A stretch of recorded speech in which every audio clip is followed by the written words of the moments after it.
आप कोई ऐसा खाना खाना पसंद करेंगे जो ना पहले आपने कभी टेस्ट किया हो, ना कभी स्मेल किया हो और ना कभी देखा हो?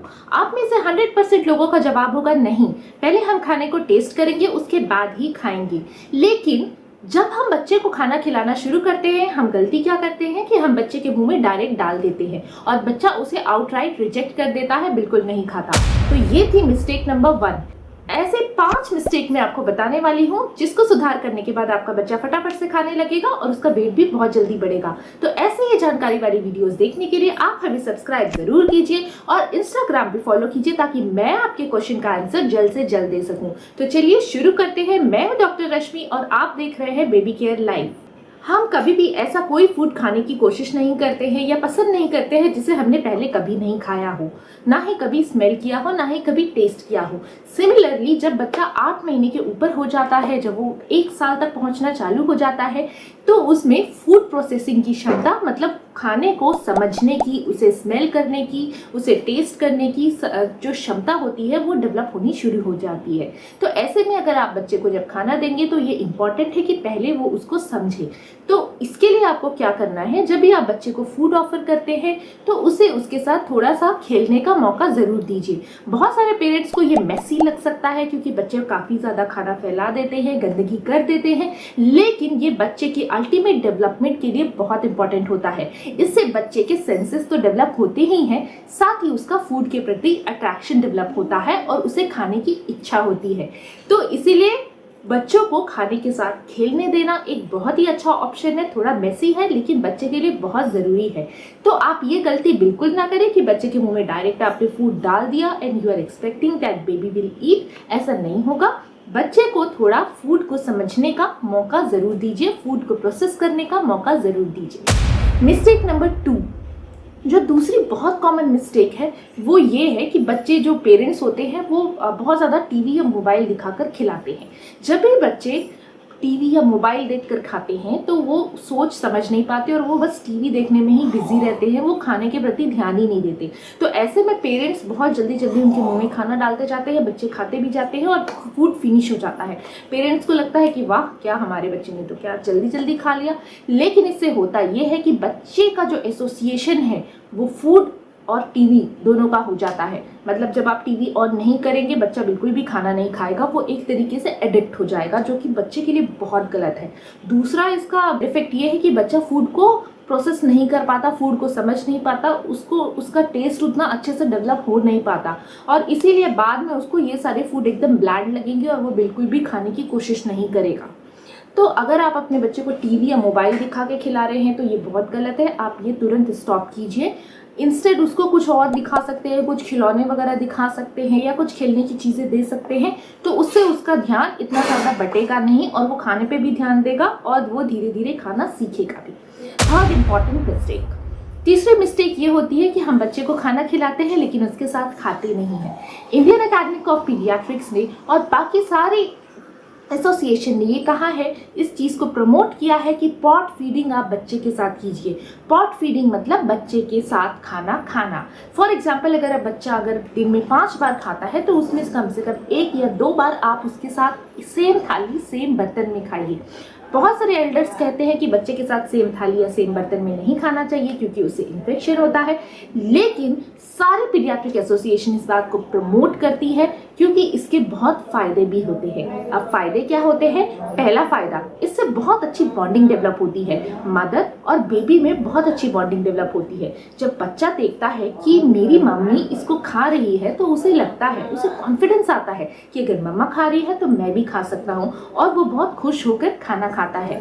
अगर बच्चे को खाना खिलाते समय आप खुश रहेंगे, एक पॉजिटिव एटीट्यूड रहेगा, तो बच्चा भी बहुत पॉजिटिव एटीट्यूड के साथ खाएगा। वहीं अगर आप फ्रस्ट्रेटेड रहेंगे या आपका चेहरा बुझा हुआ रहेगा, बच्चा उस इमोशन को रीड करेगा और वो भी वैसा ही रेसिप्रोकेट करेगा, वो भी उतना नहीं खाएगा। जितनी आप कोशिश करेंगे वो उतना नहीं खाएगा। तो इसीलिए खुश रहकर खिलाना और पॉट फीडिंग करना बहुत इंपॉर्टेंट होता है। इसका एक फ़ायदा और भी होता है कि बच्चे को फैमिली फूड की आदत पड़ती है। फैमिली फूड मतलब जो आप घर में खाना बनाते हैं, क्योंकि अल्टीमेटली एज एन एडल्ट बच्चे को बड़े होने के बाद वही फूड खाना है। वो ज़िंदगी भर सेरेलैक या खिचड़ी तो खाएगा नहीं, उसे रोटी दाल चावल सब्जी खाना है। तो अगर आप उसके साथ पॉट फीडिंग करते हैं, मतलब कि उसके साथ खाना खाते हैं, तो बच्चा फैमिली फूड को बहुत जल्दी अडेप्ट कर लेगा और आपको कोई प्रॉब्लम नहीं होगी। वो बच्चे को हमेशा सेम तरह का फूड दे रहा। उन्हें लगता है कि अगर बच्चा खिचड़ी खा रहा है तो क्यों ना मैं लंबे समय तक खिचड़ी खिचड़ी खिचड़ी ही देते रहूं। अब इसके नुकसान क्या क्या होते हैं मैं आपको बताती हूँ। सबसे पहला इसका जो नुकसान होता है कि बच्चा फूड के टेक्सचर को समझ नहीं पाता। उससे वो एक ही टेक्सचर का खाना खाने का आदी हो जाता है। जैसे कि वो सेरेलैक या खिचड़ी खाएगा, रोटी आप उसे देंगे तो वो रोटी को बिल्कुल थूक देगा, बिल्कुल भी नहीं खाएगा, क्योंकि रोटी का टेक्सचर खिचड़ी के टेक्सचर से अलग है और उसे एक जैसे टेक्सचर खाने की आदत हो चुकी है। इसीलिए वो रोटी या कोई हार्ड चीज़ों को अवॉइड करेगा। मेरे पास बहुत सारे पेरेंट्स आते हैं यही कंप्लेन लेके कि मेरा बच्चा खिचड़ी खा लेता है और या कोई और मैश चीज़ें खा लेता है लेकिन हार्ड चीज़ें नहीं खाता। तो ज़्यादातर केसेस में मैंने पाया है कि ऐसे पेरेंट्स अक्सर अपने बच्चे को बहुत ज़्यादा मोबाइल या टीवी दिखाकर खिलाते हैं। जब बच्चा मोबाइल या टीवी में बिजी रहता है वो फूड को प्रोसेस नहीं कर पाता, वो उसके टेक्सचर को समझ ही नहीं पाता और उसे एक ही टेक्सचर की आदत हो जाती है। और अगर आप उसे कोई भी और टेक्सचर का फूड दे दे तो वो उसे रिजेक्ट कर देता है। तो अब करना क्या है, इसका सोल्यूशन क्या है, आप कैसे अलग अलग टेक्सचर की फूड को अपने बच्चे को खिलाएं। तो इसका सिंपल सोल्यूशन ये है, कोई भी ऐसा फूड चूज करें जो बच्चे को बहुत ज़्यादा पसंद हो।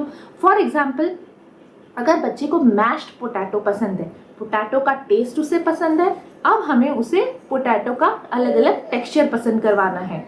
तो क्या करना है, हमें पोटैटो के अलग अलग टेक्सचर, जैसे मैश्ड पोटैटो के अलावा फ्राइड पोटैटो हो गया या पोटैटो वेजेस हो गए, इस तरह से अलग अलग डिशेस सेम कॉन्स्टिट्यूएंट की देनी है जो उसे पसंद है। क्योंकि उसका टेस्ट पसंद है, वो धीरे धीरे जल्दी अडाप्ट करेगा अलग अलग टेक्सचर को। और जब बच्चा अलग अलग टेक्सचर को अडाप्ट करना सीख लेगा, वो बहुत ज़्यादा अलग अलग तरह की चीज़ें खाना शुरू कर देगा।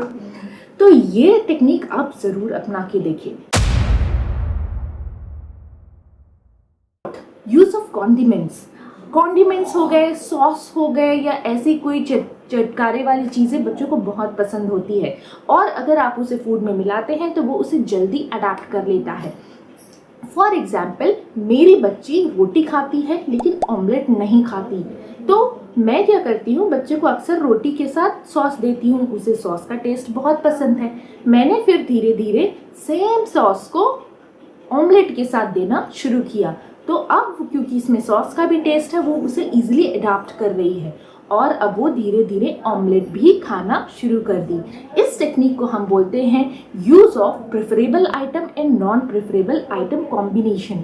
मतलब एक हमने प्रेफरेबल आइटम लिया जो उसे पसंद है, वो था सॉस, एक नॉन प्रेफरेबल आइटम लिया जो उसे बिल्कुल पसंद नहीं है, वो था एग। मैंने दोनों को कंबाइन किया और फिर उसे फूड ऑफर किया, तो वो धीरे धीरे करके खाना शुरू कर देगी। हो सकता है एक दो बार रिजेक्ट करे और लेकिन अल्टीमेटली वो उसे धीरे धीरे खाना शुरू कर देगी।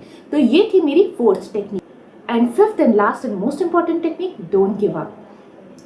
एवरेज बच्चा जो होता है वो एक नए फूड को अडेप्ट करने में, नए फूड को खाने में कम से कम 14 to 15 टाइम का टर्न लेता है। मतलब 14 से 15 दिन तक आपको उसे लगातार थोड़ी थोड़ी क्वांटिटी में ऑफर करते रहना पड़ेगा, उसके बाद ही वो खाएगा। बट 80 to 90% पेरेंट्स अक्सर थर्ड डे या फोर्थ डे के बाद हार मान जाते हैं और वो उस फूड को देना ही बंद कर देते हैं और वही देने लगते हैं जो बच्चा ऑलरेडी खा रहा होता है। जैसे बच्चा ऑलरेडी खिचड़ी खा रहा होता है, आपने उसको 2-3 दिन रोटी देनी शुरू की, रोटी बच्चे ने खाए नहीं, आप थक गए, फिर अल्टीमेटली आपने उसे खिचड़ी ही देने लगे, तो ऐसे में उसकी खिचड़ी की आदत और ज़्यादा प्रोलॉन्ग होती जाएगी। तो इसीलिए आप कोई भी फूड को थोड़ी थोड़ी क्वांटिटी में देने की कोशिश करते रहिए जब तक 14 से 15 दिन ना बीत जाए। अगर 14 से 15 डे बाद भी वो नहीं खाता है तो आप उसे गैप दे 14 से 15 दिन का और फिर नेक्स्ट साइकिल शुरू कीजिए।